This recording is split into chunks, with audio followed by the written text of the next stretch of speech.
You make decent money. You pay your bills. You have a job. Maybe a house, maybe a car, maybe even a retirement account. And yet, something feels off. Groceries cost more than they did 2 years ago. Your paycheck isn't stretching the way it used to. You're doing everything right. And somehow, you feel like you're falling behind. Here's what nobody is telling you. That feeling isn't in your head. The middle class, the group that built modern civilization, is disappearing, not collapsing overnight, not exploding in some dramatic crisis, quietly. The three reasons it's happening are almost never talked about together. Let's start with a number.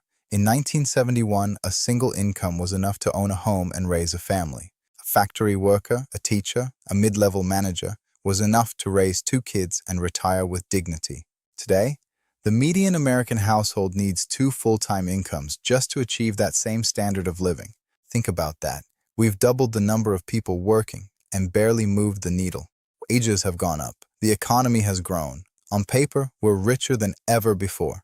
But here's the catch. The cost of housing, healthcare, and education has grown 4 to 6 times faster than wages.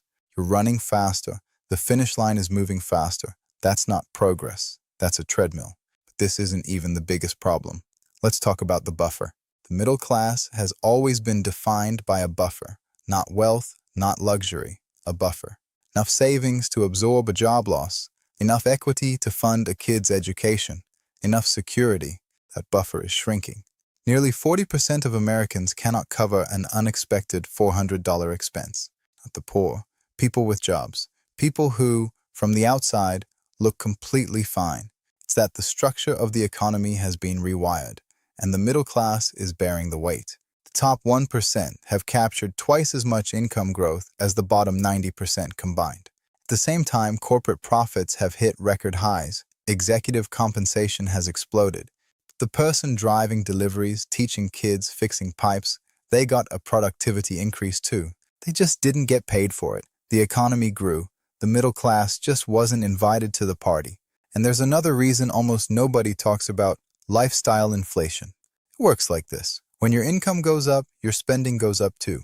Bigger house, better car. This isn't greed, this is social gravity. We live in neighborhoods that signal status. The problem is that the cost of looking middle class has exploded. The median new car costs over $48,000.